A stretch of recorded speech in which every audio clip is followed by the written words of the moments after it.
మీడియాతో PCC chief Mahesh Kumar Goud chit chat చేశారు. జూబ్లీహిల్స్ ఎన్నికల్లో కాంగ్రెస్ గెలుస్తుంది, ఖచ్చితంగా సర్వేలన్నీ కూడా చేస్తున్నాము, ఖచ్చితంగా కాంగ్రెస్ గెలిచే అవకాశం ఉందని చెప్పేసి మహేష్ కుమార్ గౌడ్ అయితే కామెంట్ చేశారు. సర్వేలో ఎవరు ముందుంటే వారికే సీటునిస్తాం, గెలిచే వారికే సీట్ ఇస్తామని చెప్పేసి మొత్తానికైతే మహేష్ కుమార్ గౌడ్ చాలా క్లారిటీ ఇస్తున్నారు. జూబ్లీహిల్స్లో సామాజిక వర్గం చూడం, గెలిపే లక్ష్యం, క్యాస్ట్ పాలిటిక్స్ ఉండవు, ప్రజల్లో ఎవరు మెప్పు పొందితే వాళ్ళనే ముందుకు తీసుకెళ్లే ప్రయత్నం చేస్తాం ఖచ్చితంగా అని చెప్పేసి మహేష్ కుమార్ గౌడ్ సెన్సేషనల్ కామెంట్స్ చేశారు. చిట్ చాట్లో మొత్తానికైతే రివీల్ చేశారు జూబ్లీహిల్స్ కాన్స్టిట్యున్సీకి సంబంధించి రానున్న రోజుల్లో ఎవరికి ఉంటుందని.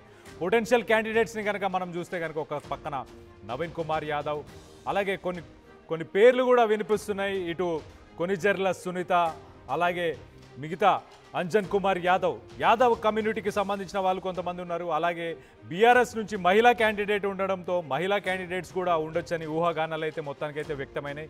సో రానున్న రోజుల్లో సర్వేల్లో ఎవరి పేరు బయట బాగా వినిపిస్తే వాళ్ళకే టికెట్ ఇస్తామని చెప్పేసి, పార్టీ నుంచి వాళ్ళనే గెలిపించుకుంటామని చెప్పేసి పీసీసీ చీఫ్ మహేష్ కుమార్ గౌడ్ అయితే క్లారిటీని ఇచ్చారు.